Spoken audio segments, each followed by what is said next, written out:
This is the Art of Darkness podcast with Kevin Kautzman. And Brad Kelly. We're a couple of very online writers interested in the dark side of what drives creative people to create against all odds. This show is about art and the people who make it, what it costs them, and what it takes to bring something unique and impactful into the world. Each episode, we excavate the life and work of an artist you might think you know.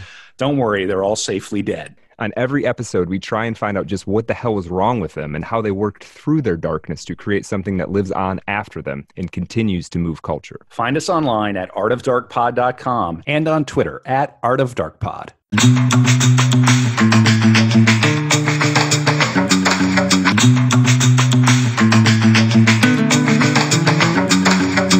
So Eddie takes some trips to the continent here too, and Hitchcock came back to England from the European trip for the Prude's Fall with more than plans to redeem it. He also came back with a fiancée. The sudden shattering of everyone's presumption of Hitchcock's eternal bachelorhood was something none of his associates could have foreseen. It was, one might say, the first in a long series of surprises. The fiancée, he told them, was none other than the freelance editor at Islington, Ms. Alma Reville. Alma Lucy Reville, we've already talked about this. She was goes on, does some of her bio. I'm going to read a little more about her, though. On weekends and during holiday from school, Alma was taken by her mother to the local cinemas at about the same time that, in the East End, Alfred Hitchcock enjoyed similar diversions. This is so sweet. It's not like Alma is 10 years his junior, or there's no age gap. It's like they grew up watching movies at the same time. Here's a little bit.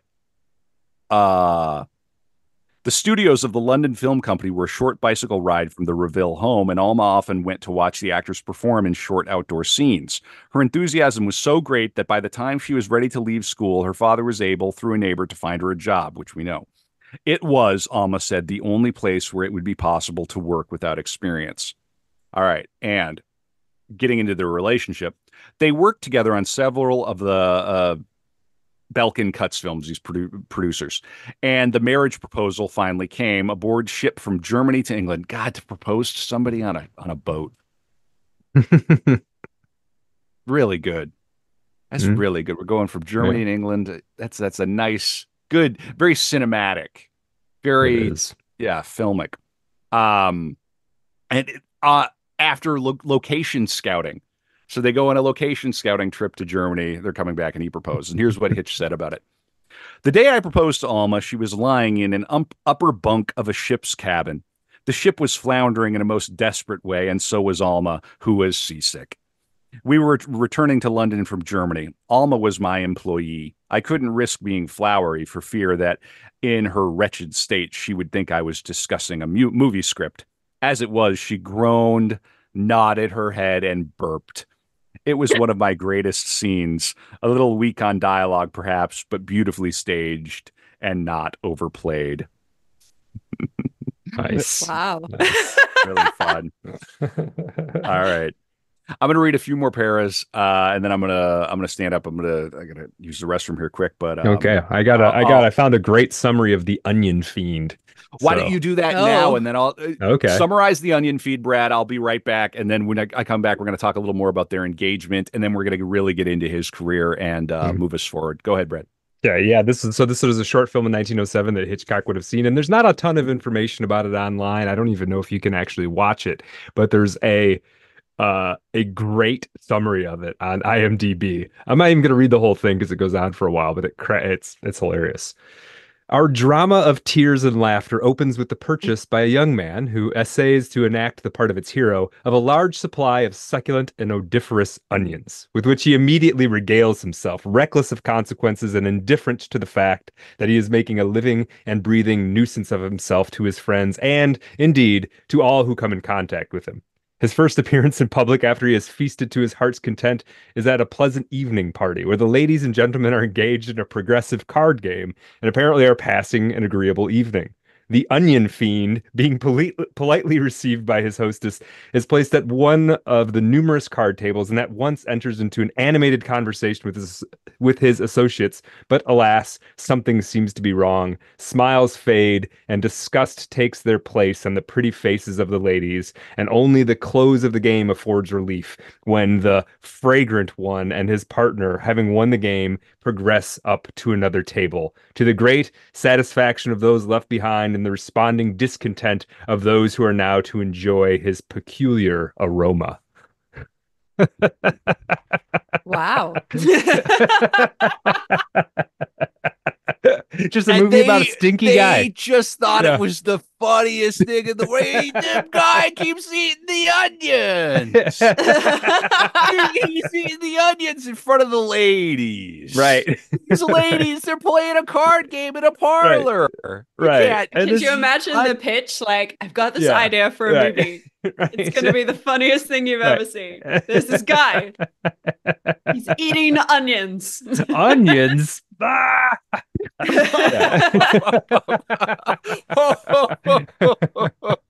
Millions of men just died in the war. Right. Civilization is ending, and this guy just keeps eating onions. Oh, that is fun. That is fun. We have fun on Art of Darkness. All right, so my coffee's almost here. Thank you for sharing that, Brad. That was a wonderful diversion. That was not very droll, however. That was more raucous. And that's okay. Yeah. That's okay. That's more our American style. Well, I think I could have read it perhaps in a more droll, style. Right. But that's not your natural. That's not your disposition. Abby, I think probably the description is better than the film itself. Yeah, I think so. And it's weird because we know it's like a 4-minute video. It's probably 2 pages of summary in total. That was the first act. Yeah. That's one of those summaries where they went into this huge backstory about the character and none of that appears on screen. Right, exactly. Yeah. You're telling me he's a fiend for onions. That's called characterization. Right. Yeah. I'm guessing the onions are going to be his downfall. Yeah, I imagine. Obsession and suspense, Yes. Have y'all ever known anybody who would eat a raw onion? No. I've seen it. It's kind of weird. I mean, I like onions, but I've seen a person. There's a girl I went to school with back when I was a kid. She would eat them like an apple. My grandfather, my paternal grandfather, Depression era kraut from the Midwest, he would get head cheese. He would get a white onion. He would cut up the onion. He would get a fork. He'd cut up the head cheese, and he would put vinegar on a plate. He would dip the head cheese in the vinegar, the onion in the vinegar, and that's what he would eat. That was his snack. Loved it. Could you explain to me what head cheese is? Brad, do you want to explain what head cheese is? I'm not 100% sure. I feel like what I think it is probably isn't what it actually is. Well, here's what it is. Head cheese or brawn is a meat jelly or terrine made of meat, somewhat similar to a jellied meatloaf. It is made with flesh from the head or a calf or a pig, typically set in aspic. It's usually eaten cold. So it's like I thought it was brains. So I was it's not gelatinous meat. That's that's a great form of meat. Gelatinous. My grandpa was awesome. He was an awesome dude. I have no idea what he would make of me now and what I do for a living and what I do. All right, so I'm going to read a few paras here, and then I'm going to go up and get my coffee. But I'll set you up here, Brad. Their engagement, Alma and Alfred, was substantially longer than such formalities usually are today. They were not married until December 1926, by which time Hitchcock had directed 3 films. I had wanted to become first a movie director, he said, and second, Alma's husband. Not in order of emotional preference, to be sure, but because I felt the bargaining power implicit in the first was necessary in obtaining the second.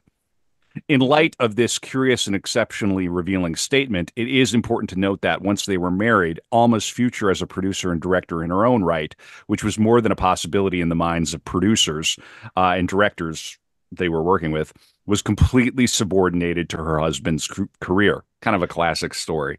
And I know, Abby, I know. And I think at the risk of developing a cliche, though, we really have to settle on the idea that Alma and Hitchcock were a collaborative partnership. And he was the genius, but she was a very, very close collaborator. And she deserves a place in the history of film, for sure. We're not that kind of a podcast where we try to make it all about Alma and her contributions, but it was a big, big, big deal. They worked on everything together. All right. So let's see here. The union was apparently based on a kind of professional symbiosis rather than a grand passion. Alma Reville, already proclaimed one of England's few brilliant editors and screenwriters, and Alfred Hitchcock, already proclaimed a cinematic wunderkind by 1926, it's easy to imagine them deciding, for even then they were people who decided rather than merely hoped, that she would fashion great screenplays for him, and he would render them on film with unprecedented artistry. You can see how that's almost a match made in heaven. But their loyalty went beyond that of working partners, and no one ever really doubted their lifelong devotion to each other. It was not unalloyed, however. There was always a tincture of mutual resentment that Hitchcock himself once admitted, and there would be something of childish hostility in their attitudes to one another. The shipboard proposal on a violent sea, straight from the pages of cheaply sentimental romance, was a cliche to be explored in the pages of their future. They were to share more than a half century of married life, but the journey would often be harsh, the storm of confusion mysteriously bitter. All right. So while I stand up here, I just want to throw it to you, the both of you really, but let's start with Brad because we're carrying him along here. Where are you at with Hitchcock now, right now here, Brad, as we sort of close Act One? Yeah, I mean, there's not any real major surprises. I'm very interested to hear that, and this I didn't know, and it's kind of a shame that Alma was so involved in. I came across something here that somebody wrote in 1982 that says the Hitchcock touch had 4 hands and 2 were Alma's. So it's just very interesting to note, and it's a reminder that in film everything is kind of collaborative, and we do have a tendency to sort of put all of the laurels on the whatever name they tell us is the person who made it. That's the person who gets all the credit, and it's really it's really a team effort more so than any other art form, really.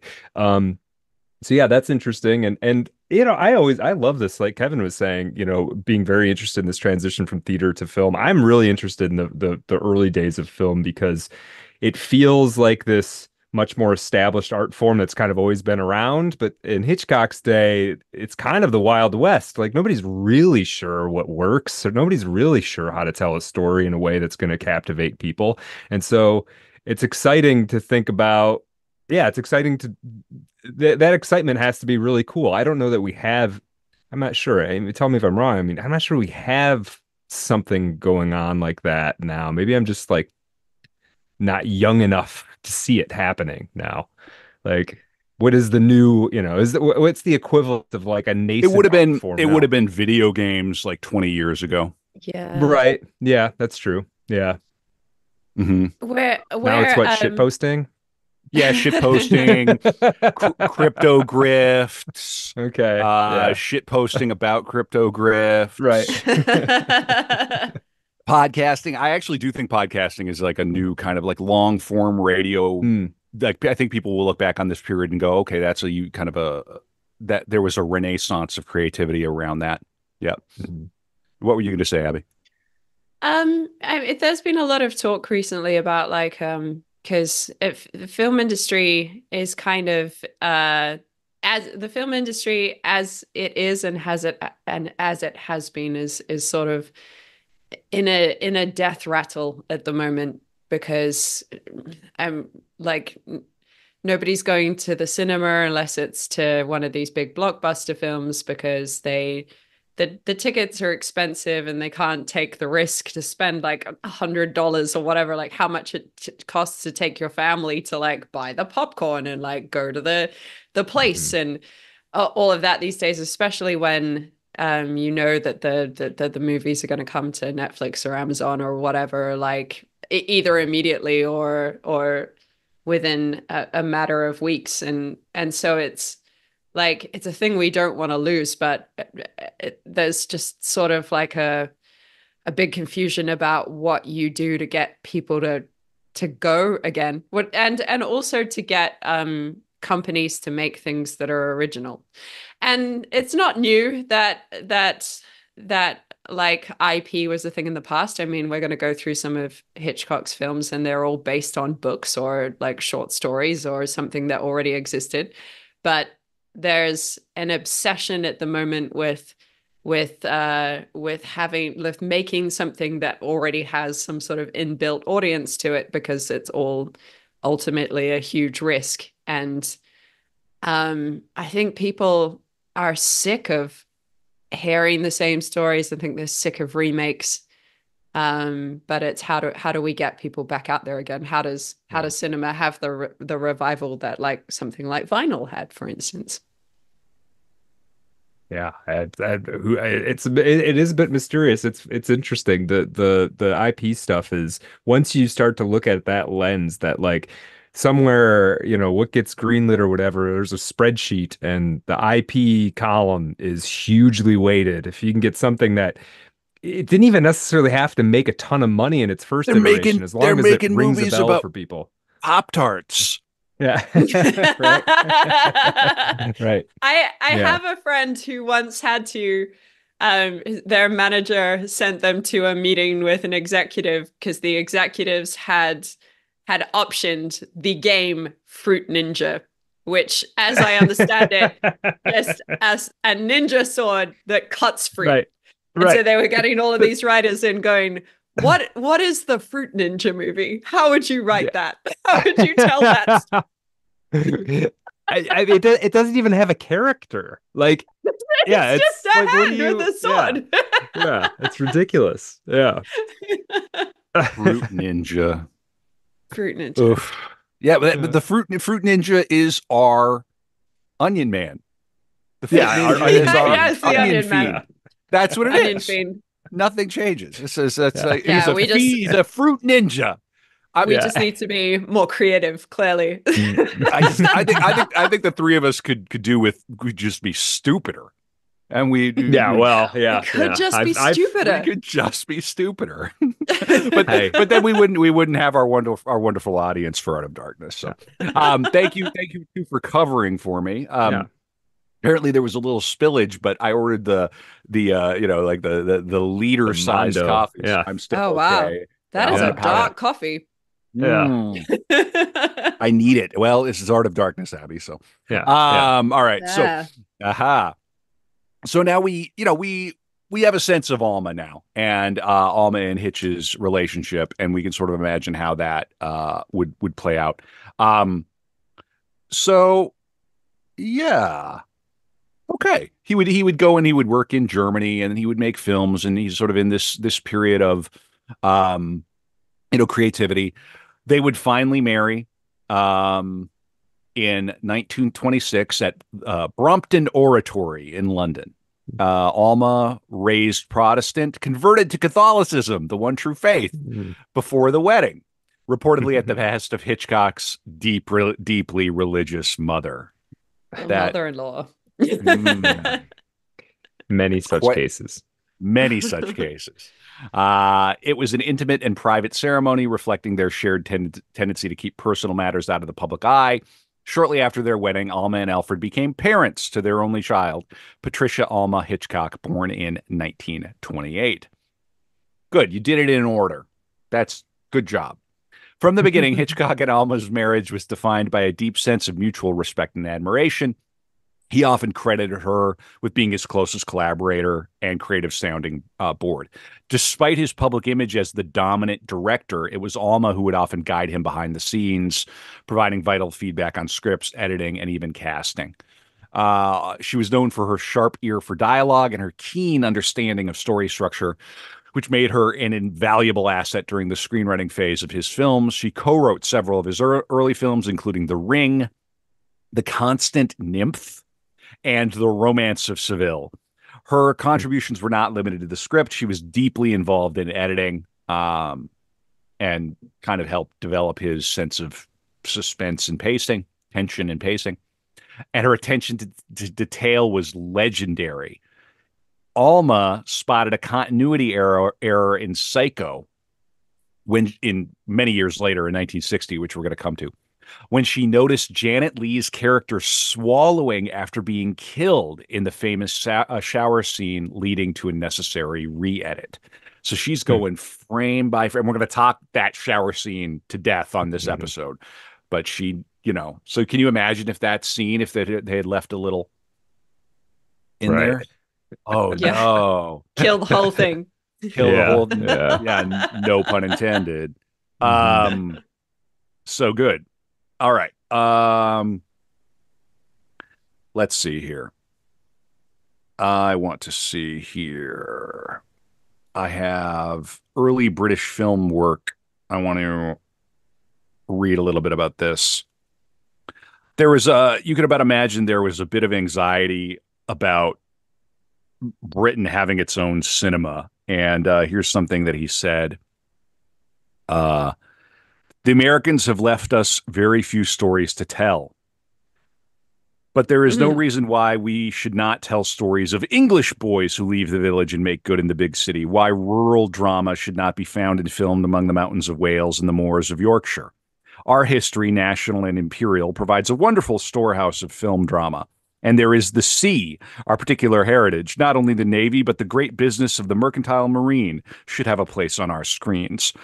Perhaps the immediate opportunity lies in more careful and more intelligent treatment of film stories.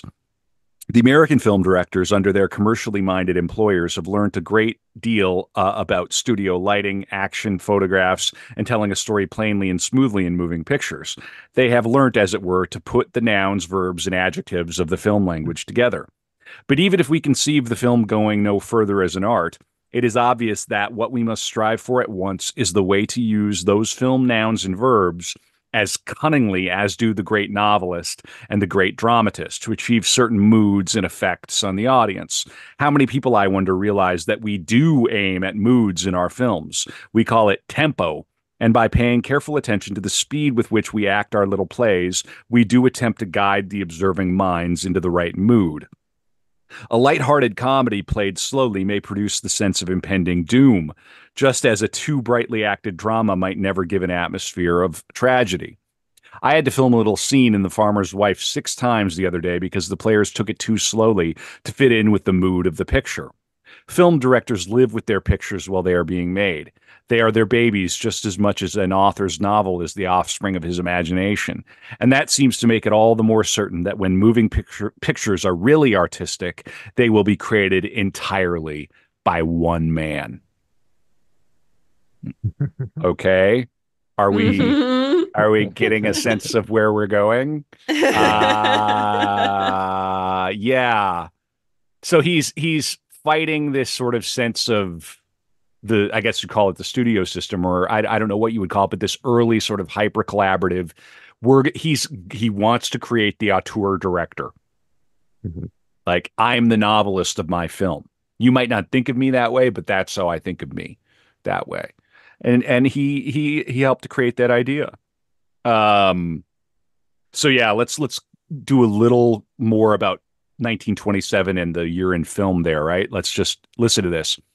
Studio executives, filmmakers, and audiences around the world knew that 1927 had been a landmark year. In America, Buster Keaton and Harold Lloyd were creating their best pictures, and others at work in Hollywood were Frank Capra, Joseph von Steinberg, Murnau, Victor Seastrom, Ernst Lubitsch, DeMille, Cecil B. DeMille, etc. Charles Chaplin. That's the period that we're in.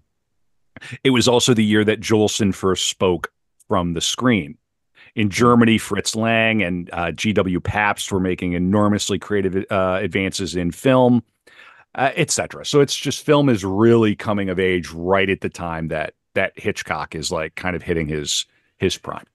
And then what is he going to do? What's a young man who's become a successful journeyman filmmaker in Britain going to do? Pays a lot of lip service to telling British stories. What's he Move do? to America. Moves to America.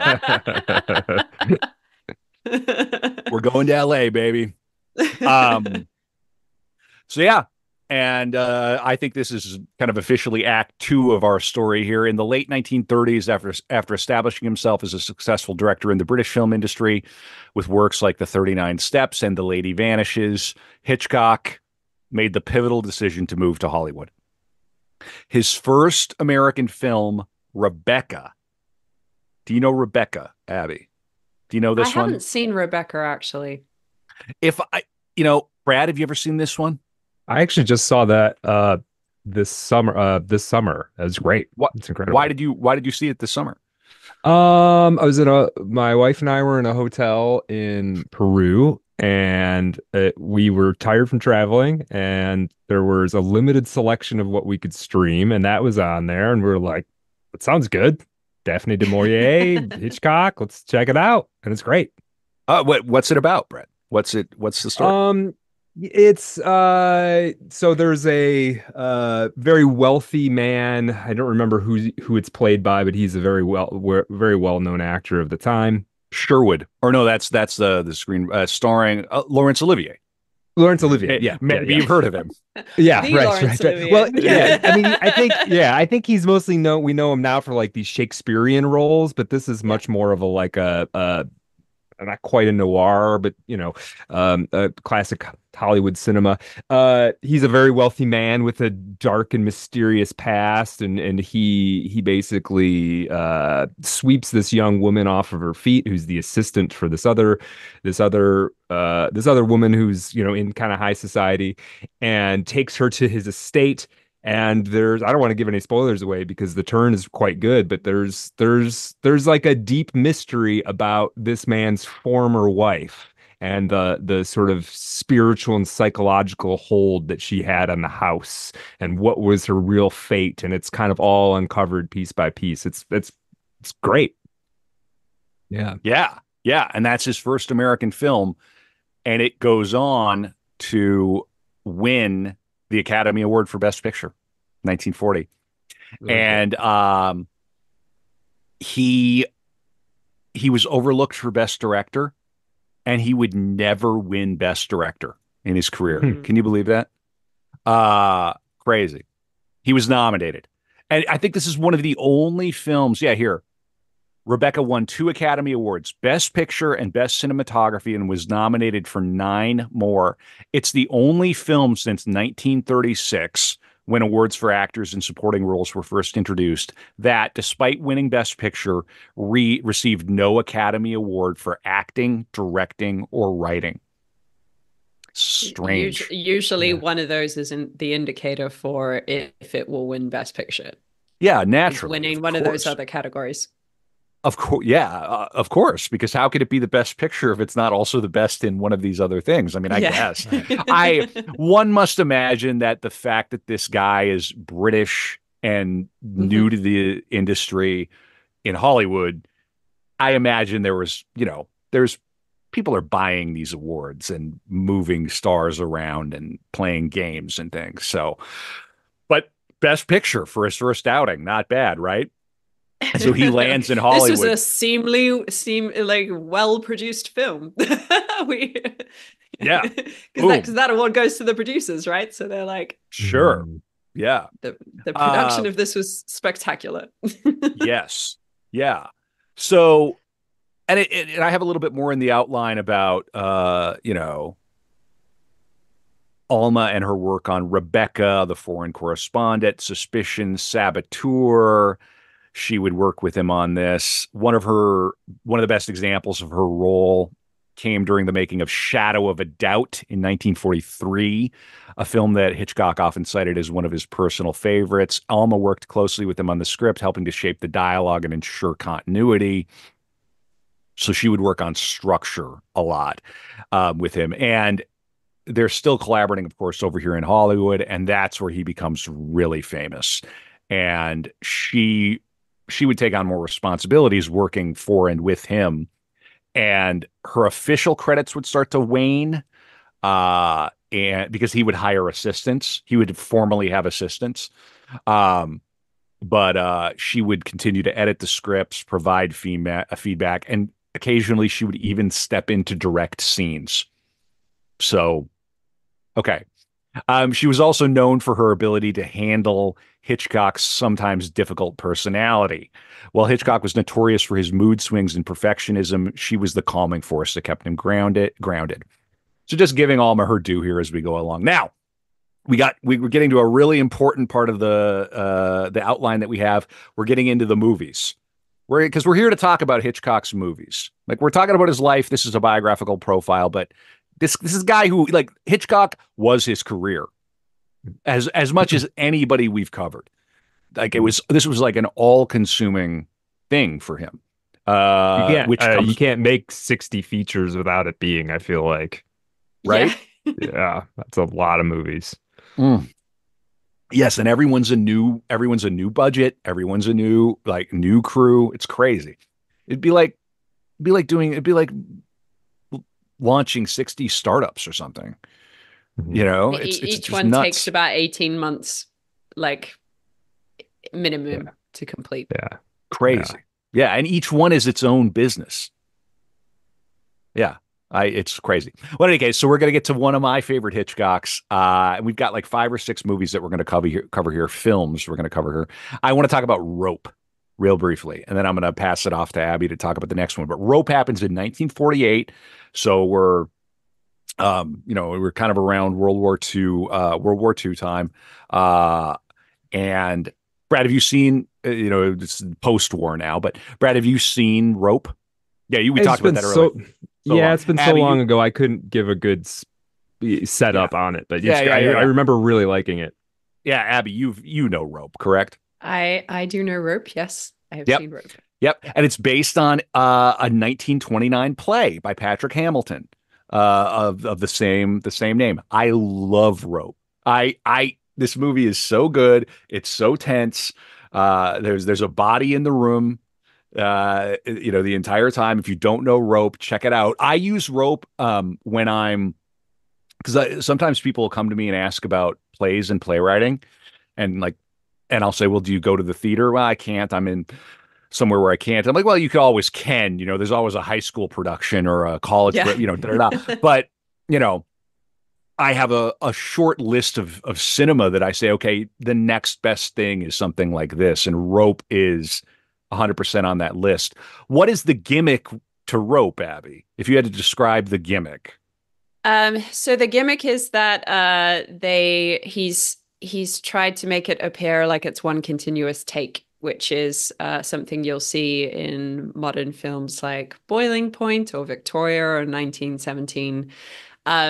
But because at the time they were filming on actual film and not digital, they could only actually make a take last for 10 minutes. So he had to find innovative ways to create a cutting point that he could then start the next 10-minute reel from. So quite often the camera would move into like the back of like someone's dark suit, and then it would pull back out again, and that move into the darkness would be where the editor was then able to cut to the next 10-minute scene, as it were. So everything had to be very tightly controlled, very choreographed, all the camera movements. They had to do it on a sound stage because they had to control the setting sun, because there's this big vista of New York City, and because it's a continuous take, it's also a continuous timeline. So we're in real time going throughout the night of this dinner party that's been set up. And at the time, this is something that would probably have been unthought of, because people didn't really they were filmmakers and they put things on film, but they didn't really think about using the camera in this way. It was just sort of there to capture the story and the performances. And yeah, this is just made it all look like one take. Apparently, James Stewart was very unhappy with this and found it incredibly frustrating. He was like, he's like, the story in our work is like secondary to this camera. It was frustrating to him that he had to like hit all these marks to get the technical things to be pulled off correctly. But yeah, the it feels quite seamless though. Like it takes a little while to sort of realize that that's what they're doing, because it feels so natural, the movements of the how the camera is following the action around the story. Yeah, and if you don't know this, you can watch the film and it's very enjoyable. But if you do Mm. know this, then the game becomes, where are they making the cuts? Yeah. And of course it's a perfect metaphor because it's about this murder and they've hidden the body in the room. So and it's like a cut would give you a sense of relief, of reprieve from their anxiety, from their, and so you get no such relief, just like the characters. And it's like a play in the sense that like there are no Mm. cuts in a play. Like you might do something clever with lighting to try to bridge time and things, but you're always there. You're always in the room. Not, time doesn't, you can't manipulate time in the theater. And so it's wonderful. And so there are these little moments where he'll like pan over somebody's back and you go, that's where the cut is. And it's just supremely clever and fun. So yeah, I mean, and I've got a little bit here from the other Hitchcock book. And Abby, you did such a good job. I'm just going to blast through this whole section of my notes. No, because I'm looking because we have a 30-page outline, and we're on what page are we on now? Oh, I can't. It's not. Oh, page 7. So I mean, yeah, we got to move along. Yeah, for real. In the interest of everybody's sanity. Oh, hang on one second. This my heater came on downstairs, even though I told it to be off, and now it's come on. Oh no, it must be my imagination. In any event, let me get the. Yeah, this is Hitchcock on Hitchcock, and this chapter is called "My Most Exciting Picture." Shooting rope was a little like unpuzzling a Rube Goldberg drawing. A long time ago, I said that I would like to film in 2 hours a fictional story that actually happens in 2 hours. I wanted to do a picture with no time lapses, a picture in which the camera never stops. In Rope, I got my wish. It was a picture unlike any other I've ever directed. True, I had experimented with a roving camera in isolated sequences in such films as Spellbound, Notorious, and The Paradine Case, but until Rope came along, I had been unable to give full rein to my notion that a camera could photograph one complete reel at a time, gobbling up 11 pages of dialogue on each shot, devouring action like a giant steam shovel. As I see it, there's nothing like continuous action to sustain the mood of actors, particularly in a suspense story. In Rope, the entire action takes place between the setting of the sun and the hour of darkness.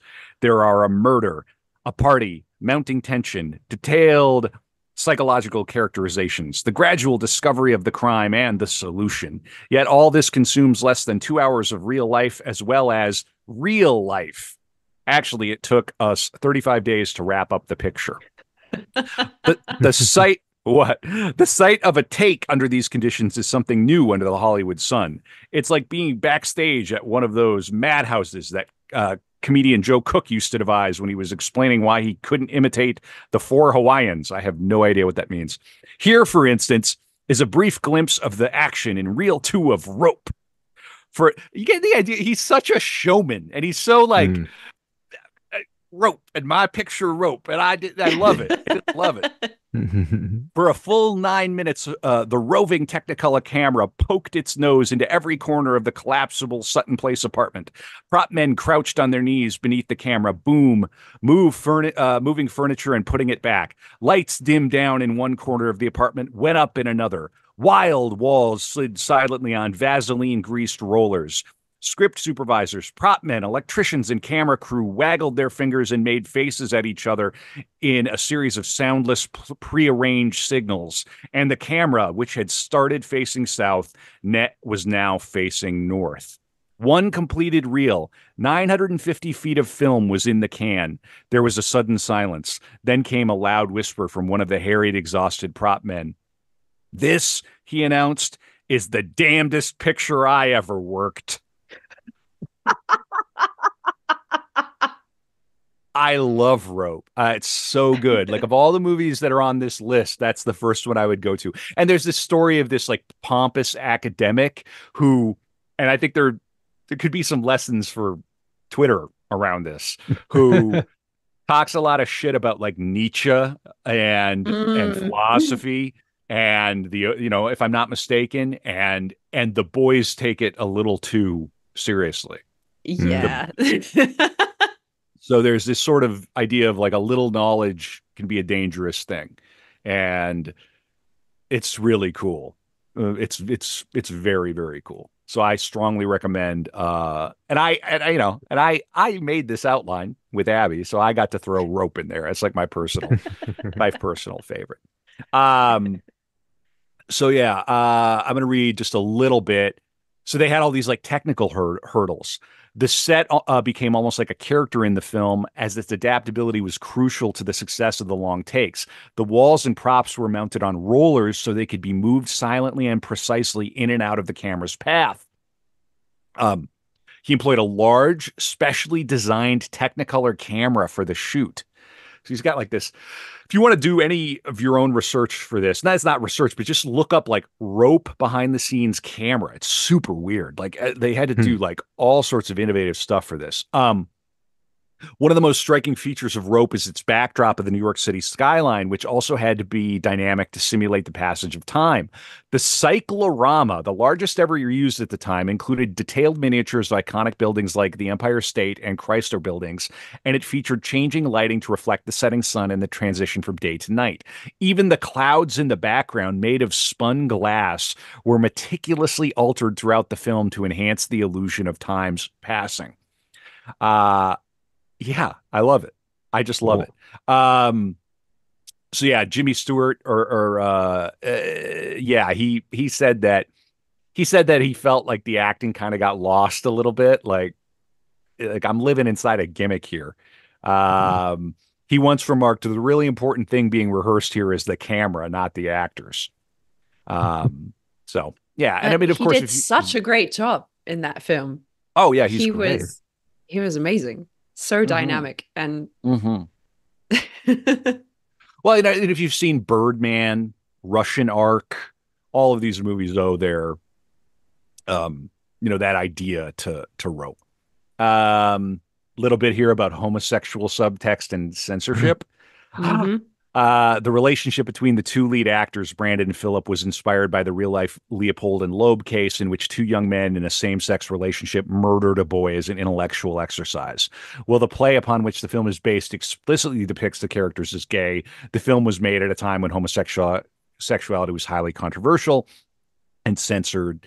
However, screenwriter Arthur Lawrence and actors John Dahl and Farley Granger were aware of the subtext, which is subtly conveyed in their performances. It's not subtle. They're like tinkling away at the piano at a dinner party and giving each With other it longing serving looks. champagne and Hmm. like Maybe it was subtle, and what lovingly was this? discussing their professor and all of this sort of stuff. When was it? 1947? Maybe it was subtle for 1948. 1947, 1948. Yeah. Yeah. Yeah. It got mixed reviews. The New York Times reviewer remarked that the film was more an exercise in technique than in storytelling. Uh, yeah. So, but I love it. I think it's just so cool. Um, so here we go. We're going to get into the major, major, major movies now, and I'm going to pass the first one off to Abby here shortly. So let's see. Throughout the 1940s and 50s, Hitchcock produced a string of critically acclaimed and commercially successful films, including Notorious, Spellbound, Strangers on a Train, and Dial M for Murder. His innovative use of suspense, along with his mastery of visual storytelling, made him one of the most respected directors in the industry. And he's really getting into his themes of guilt, paranoia, mistaken identity, etc. He was known for his meticulous planning on every aspect of his film. He storyboarded each shot down to the smallest detail and was famous for saying that by the time he arrived on set, the film was already finished in his mind. He said, I always try to tell a story in the cinematic way through a succession of shots and bits of film in between, he said.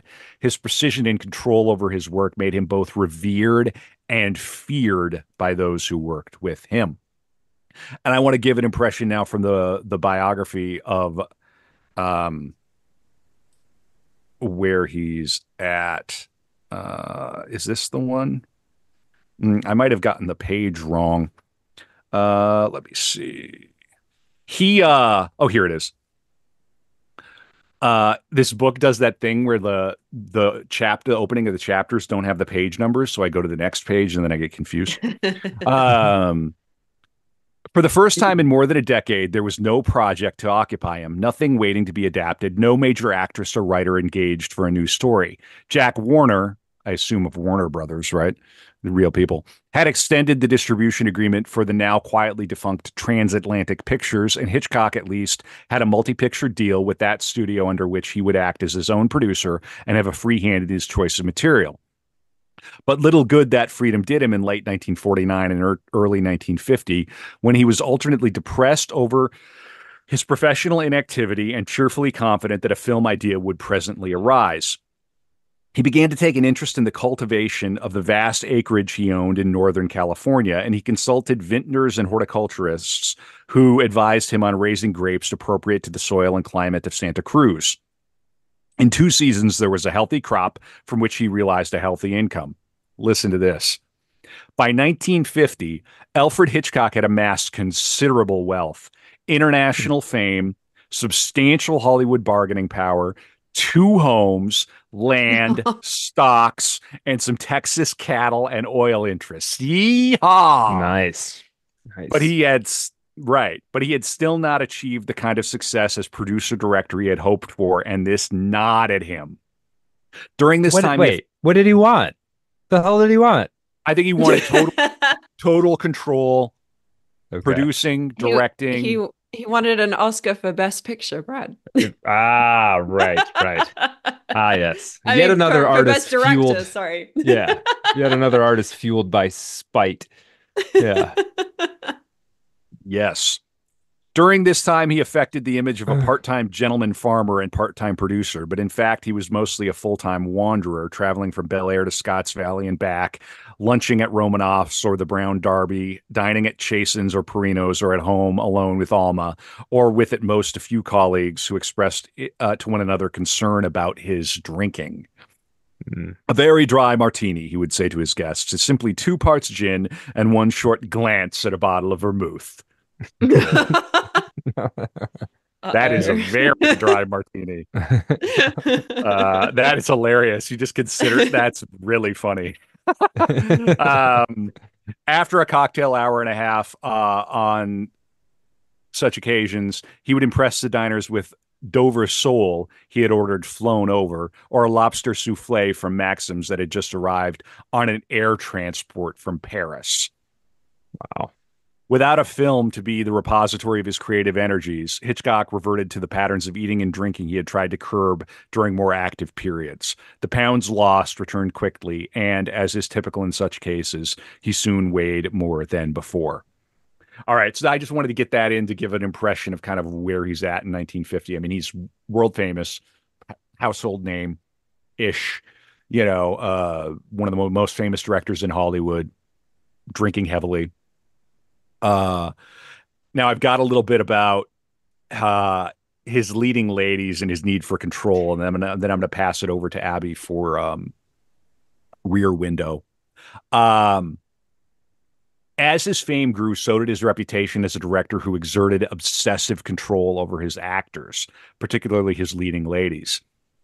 His ideal female archetype, the cool, blonde, and aloof woman, became a recurring motif in his films, with actresses like Grace Kelly, Ingrid Bergman, and Kim Novak embodying this image on screen. His fascination with these women went beyond the professional. He sought to mold them into his idealized vision, both on and off the set. This obsession would peak with Tippi Hedren, who we're going to come to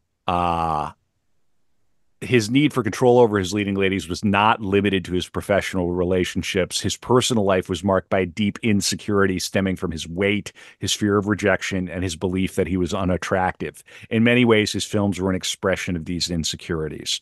He once said, "My taste is based on English women, outwardly cold, inwardly passionate," reflecting his attraction to women who appeared unattainable. This brings us to 1954, Rear Window, and it's one of his best films. I'm going to hand it over to Abby, but before I do, Brad, when's the last time you saw Rear Window? I saw Rear Window in the theaters a year ago, probably. Oh, Yeah, nice. yeah, that's Nice. great. Yeah, it's I fun to see love it on the. you occasionally see that what's that meme where it's like the kind of the anime looking girl crying, babe, please Oh come yeah, to bed. yeah, Yeah, you know that meme? Babe, yeah, please, I'm so horny. Oh my God. yeah, That is Grace Kelly, that entire movie. It is one of yeah. the That's right. strangest things. That's one of the Yeah. strangest things to watch as a man. Yeah, You're just yeah. like, what are you doing? I mean, Yeah. Oh, yeah. it's really, really weird to watch. Yeah, The other one yeah. that's weird to watch is Vertigo, where he's got Mhm. that gal who's doing the drawings who clearly would just race to bed with him, Mhm. but it's like it's almost like showing male impotence somehow, Hmm. That, dramatizing it. well, and maybe it's maybe it's something to do with like, so Hitchcock's obviously got a wife that he's been married to for a very long time and has like this otherwise great relationship with, but he's obsessed with these women that he can't have. And perhaps the Grace Kelly character, the character in Vertigo, the women that want the men, like the men are like, well, I mean, I've got all these feelings and like insecurities and stuff. Like, if you want me, you couldn't possibly be that great. I need to Right, go out and right. find something I can't have. And maybe they're reflecting Hitch in a way. I don't know. Hmm. I Absolutely, and think that's but yeah, he casts Grace Kelly. Uh, Yeah. yeah, yeah, yeah, right. No, it's man-made horrors. Right right. on comprehension. I remember as a young man, like one of the reasons I couldn't understand these movies was that I didn't understand what he was getting at. Like I'm like, okay, Mm. what's going on? Yeah. But Rear Window is just a fantastic movie, 1958. Abby, take it away, I guess. Talk about Rear Window for a little bit. Okay, so yeah, Rear Window is it's one of my favorite films actually. And I as a filmmaker tend to like gravitate towards dark comedy and thrillers in the same sort of bundle. And I think what I really like about this film is it's obviously got the suspense, and we're exploring voyeurism as a theme, and sort of looking at things through the eyes of this unreliable narrator. But at the same time, it's still got a little bit of the charm that would have carried over from sort of screwball comedies and things like that. We've got this like this cast of characters that are across the courtyard in these rooms, and there's a woman that is doing her ballet stretches in the morning, and there's a woman that like has to hoist her dog up in a basket to get him down to the garden and things. And they're quite funny and charming, and not something that you would it's not something you would see in like a Fincher or like a horror film, or something that would be considered to be suspenseful these days. And I like that charm that it has. But Rear Window is a story about he's a very like action-seeking war photographer, character named L.B. Jeffries, who's played by James Stewart.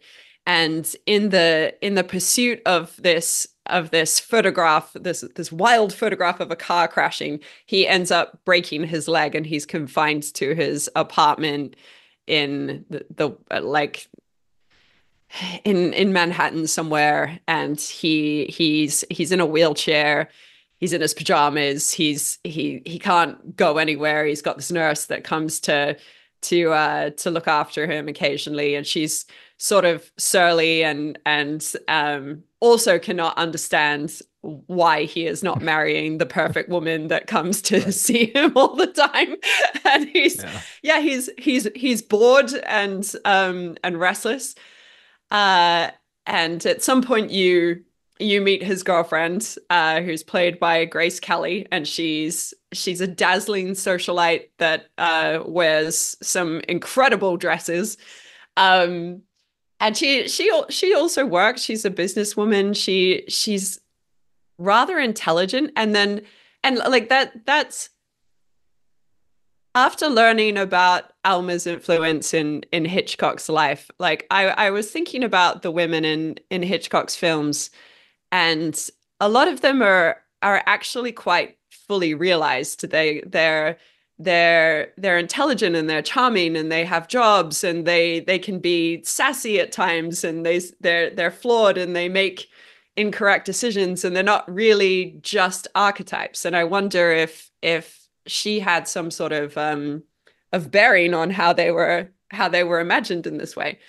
But yeah, Grace Kelly comes over to sort of take care of him. She brings in dinners from these like perfect Manhattan restaurants and all of this sort of stuff, and he is constantly rejecting her with these like small little statements about how she would never be able to live his life out there in the war photography world. And well, if I may, Abby, just I'm sorry to interrupt, but there's the implication of class. He's like kind of a rough and tumble middle class guy, and he doesn't think she'd fit in his world, and he also doesn't think that he'd fit in her world. And she's always trying to look for a way to make it work. But that's sort of the B plot of the movie. The main plot is that he has been spying on his neighbors because he's bored and he is a man that needs excitement in his life. And he observes this couple that are across the courtyard, and they have an argument. She's the woman, the wife, is quite sickly and she's confined to her bed. At some point, the shades go down, and you don't see what happens, but he hears a scream and something smash. And then the next day, the shades go back up, and the mattress is rolled up on the bed, and she's nowhere to be seen. So he assumes that the guy Thorwald has killed her, and then goes into this into pursuit of solving this murder. He calls a detective that he went to college with or something, and is trying to get him to investigate.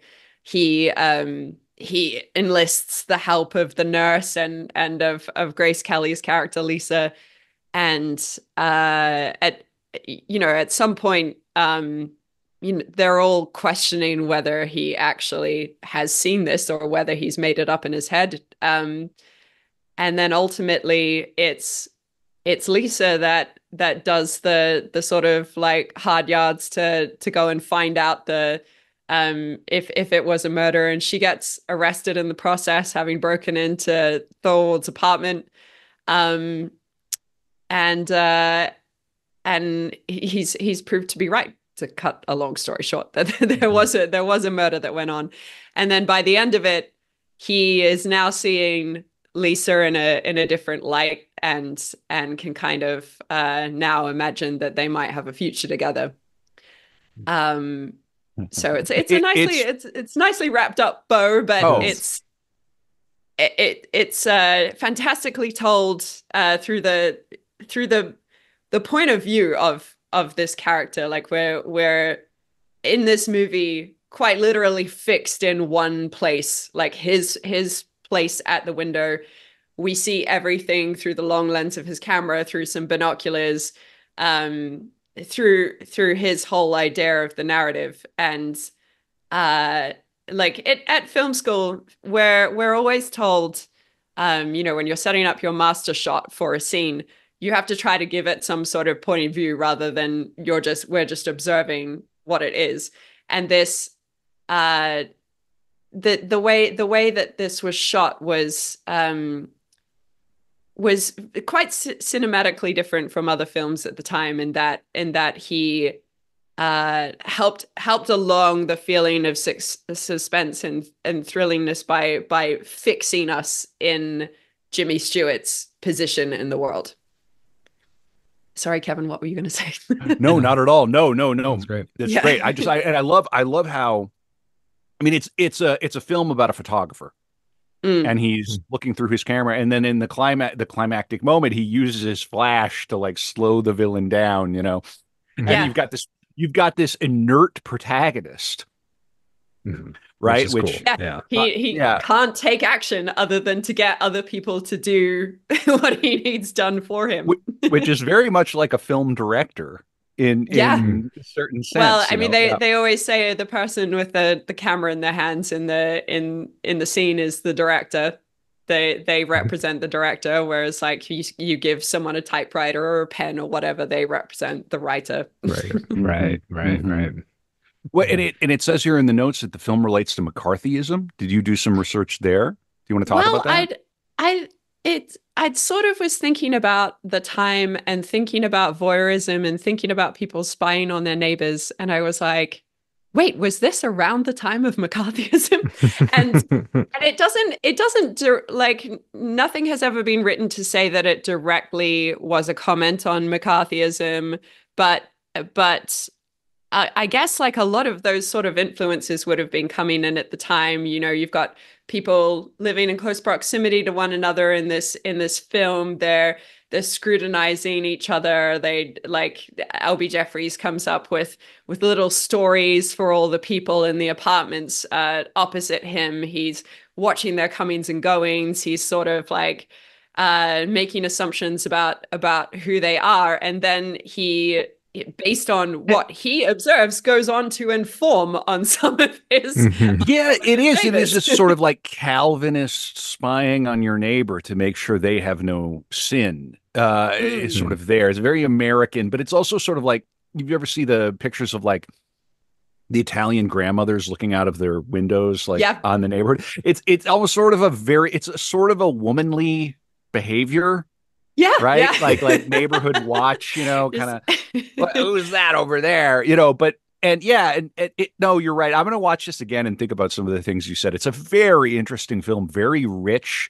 The set itself is just crazy, a character all its own. Yeah. I think they built most of it, well, all of it, if not on a soundstage. And there's like, I remember hearing something about like the shots where he's got the big camera, you can see the apartments reflected in the lens, but they couldn't ever get that apartment set close enough to reflect it in the lens. So they had to build some other sort of structure that would have that effect where you could see the reflection. Oh, interesting. Yeah. Yeah. And like it's a contained suspense, which is quite nice as well. Like, even though even though it's not just one room the same way Rope is, it almost is in a way, because we're only seeing what pictures we can see out of the one room. And all the little archetypes that everyone is given, again, like as Kevin was saying, sort of making sure that no one sins. You see the the ballet dancer who has like her patrons / like fans that come over to drink with her. Well, and he's definitely perving on her. And he's definitely perving on her. Then you've got the pianist up in the sort of loft area, who's like alone, and he can't seem to get the tune right to whatever song he's trying to write. And then you've got Miss Lonely Hearts down in the bottom apartment, who is having dinner on her own, like sort of pretending like she's going on a date. And what is quite interesting about Jeff's sort of like observations of these people is that he he comes up with quite like ungenerous narratives for them, and then Lisa comes along and she offers a different perspective. Like he says that the ballet dancer, like, oh, that must be like your apartment, all the suitors coming along, and she's like, well, if it's anything like my apartment, then she's not in love with any of them, and the sort of like rejections he makes on her, that she has to flesh out the world a bit more to get him to see her as more than this rich socialite who wouldn't be able to handle war zones. Listen, this is a master class in how to neg somebody outside of your league. For the boys. Yeah, then she'll go on and marry the Prince of Monaco or whatever. Right. Yeah, who treats her properly. Yeah, very fun. Yeah. I have, yeah, go ahead, Abby. No, you go ahead. Okay. I have something here from the biography, the Spotto biography. The film was engaging Hitchcock's enthusiasm in a far different way from his previous productions. The technical challenges were, for a change, hugely satisfying instead of intensely frustrating. Unlike the convoluted mechanics he had devised for Rope and Under Capricorn, and unlike the unwieldy 3D process that was forced upon him, the elaborate studio set for the picture impressed and delighted participants and visitors. He must have loved being on that. Can you imagine being on the Rear Window set? Oh, it must have been amazing. Oh, so cool. Hitchcock's mood lightened, his energy increased, and his ideas became at once deeper and more clearly communicated than ever before. About this time, I felt that my batteries were really fully charged, he recalled proudly. The whole production of Rear Window went so very smoothly, according to James Stewart. The set and every part of the film were so well designed, and he felt so comfortable with everyone associated with it that we all felt confident about its success. And no wonder. Hitchcock had a cooperative crew, a polished cast, full support, without interference from Paramount's front office, and most of all, he had a charming leading lady whose talent and career and public image he was going to mold lovingly and insistently according to his own design.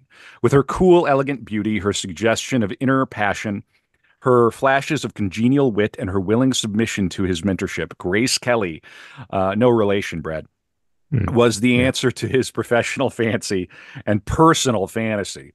He imagined for a time that there would never be a need to have any other actress, and there was even talk of reviving his old dream of doing the mystical romance Mary Rose. Okay, at once, Hitchcock took his careful construction of Grace Kelly's image further than he had in Dial M for Murder. Edith Head recalled that he was extremely clinical in his preparation of the clothes the actress would wear. You're talking about the dresses, Abby. Every costume was indicated when he sent me the finished script, she said. There was a reason for every color, every style, and he was absolutely certain about everything he settled on. For one scene, he saw her in pale green, for another in white chiffon, for another in gold. He was really putting a dream together in the studio. One of the many elements linking Grace Kelly's character to the other women in the film, who are seen in neighbors' windows, is the pale green suit, which is carried forward in the brilliant green outfit worn by Ms. Lonely Hearts later. This, Hitchcock agreed, added a great deal. And his attention to detail went as far as Grace Kelly's shoes. Herbert Coleman recalled that on the first day of shooting Rear Window, Hitchcock spent an entire half hour directing a close-up insert shot of the actress's shoes.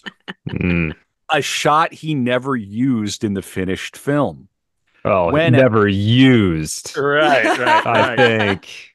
When at lunch, Coleman asked the reason for this, Hitchcock replied blandly, "Haven't you heard of the shoe fetish?" At the time, Coleman took the answer for a perverse joke, but later he and Hitchcock's audience would see examples of the director's curious interest in, among other films, Vertigo, when James Stewart insists on a specific pair of properly sexy shoes for Kim Novak, shoes that are shown several times in close-up, and Marnie, when Tippi Hedren's legs with high riding boots are twisted against an open safe in a grotesque parody of sexual writhing. And Shadow of a Doubt, in which the final struggle between Teresa Wright and Joseph Cotton on the train is almost completely described in terms of shoes and legs.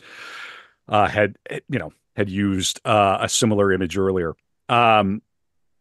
At the rehearsal for the scene in Rear Window, in which I wore a sheer nightgown, Princess Grace remembered, Hitchcock called for Edith Head. He came over to her and said, "Look, the bosom is not right. We're going to have to put something in there." He was very sweet about it. He didn't want to upset me, so he spoke quietly to Edith, and then everything had to stop. The assistant director was going crazy trying to keep everything under control. We went into my dressing room, and Edith said, "Mr. Hitchcock is worried because there's a false pleat here. He wants me to put in falsies." "Well," I said, "you can't put falsies in this. It's going to show, and I'm not going to wear them." And she said, "What are we going to do?" So we quickly took it up here, made some adjustments there, and I just did what I could and stood as straight as possible without falsies. When I walked out onto the set, Hitchcock looked at me and Edith and said, "See what a difference they make?" She really didn't want to wear false breasts. Wow. Yeah. So, okay. And that's a little bit about Rear Window. Anything else to say about that film before we move on, Abby? The only thing I would mention, which I kind of mentioned earlier, was just the kind of like gender politics of the film. It was around that time, I guess people were sort of starting to question like traditional married relationships and things like this, and the kind of dynamics of like, do I want to continue to have my freedom and be this like lifelong bachelor who gets to do all these like wild and crazy things, and then um just the subversion of I guess Grace Kelly's character coming across as this woman who's kind of like feeble and needs to be taken care of and these sorts of things, and then she shows that she has just as much sort of strength and independence as he does. And I just think that's great. It's not something I would expect from a film of that era. So like, and especially from a man who's reportedly been like quite horrible to women and his like treatment of them. It's like, it's actually in a way, for that time, a little like a kind of a feminist movie, I would say. Yeah, I mean, it's so clearly about the quote unquote male gaze that it becomes a Mm, deconstruction of it. Jimmy Stewart is ultimately the the brunt of the joke. And it's about the inadequacies of perception and yeah. the it's very subversive in terms of, again, you have the impotent disabled protagonist whose own psyche prohibits him from consummating a relationship with a woman who's pursuing him. Mm, So that's very subversive for the time. Even now, today, it is. Like you see memes, I saw something, I saw a joke yesterday on Twitter. And it was some like buff looking kind of woman, with a short haircut and a tie and everything, and really like looking like a linebacker. And the caption was, "What it feels like to text him first." yeah, yeah. It's like we still all kind of play by these rules. I mean.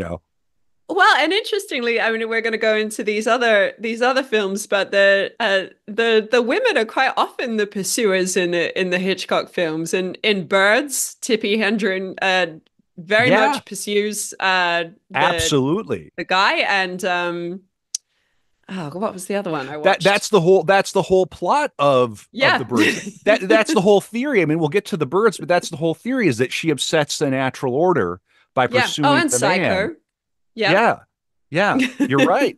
And that's all extremely subversive. And even now, even though obviously we've come a long way or whatever, it still kind of cuts against the grain, right, of sort of how it's done. So very interesting. Um how are we doing? Everybody having a good time? Like, coming up 2.5 hours. All right. Why don't I'm just Yeah. gonna give a little quick commercial break. All right. If you like what we're doing, stick around for the After Dark, Patreon, Substack. I try to make a plea for support for the podcast at least once during the show. This is that. If you appreciate what we're doing, especially these core episodes, I think it's pretty clear that we put in the work. We bring on great guests, increasingly rarely for the core episodes because it's such a commitment. But we have Abbie's joined us. She's just giving her time to this, her insights, and also the darkroom guests. Which Brad is principally the guy who lines up the darkroom guests, and I know I appreciate Brad's work there. And so hopefully you enjoy the podcast. You're getting value out of this. I know your entertainment dollar. A lot of people's entertainment dollar is stretched thin. Your dollars are stretched thin. But if you can support the pod with just $5 a month, it makes a massive difference for us. Brad and I have a little budget to do stuff, like to do Art of Darkness live. You know, we don't have to go into our own pockets for that. We don't have to go into our own pockets for books. So it's super helpful. We appreciate everybody who does that. And I'm really explicitly asking you, the listener, who's listened to 5, 7, 10 core episodes, but hasn't whipped out the credit card, to whip out your credit card like Jimmy Stewart whipped out his... Just whip it out. Just whip it out and point your credit card out the rear window to Patreon or Substack. I always like that. There's also something there's something funny about the title Rear Window. There's something, it's a little cheeky and sort of Freudian, you know, it's the word rear is right there, isn't it? You know, we're looking out the back door. In any case, that's my pitch. That's my commercial. And look, we give you a lot of extra stuff too, behind the paywall, a ton of stuff. You get the After Dark episodes, you get the book club. We're doing Dune for book club next month. We had a great book club meeting yesterday where we talked about the Left Hand of Darkness.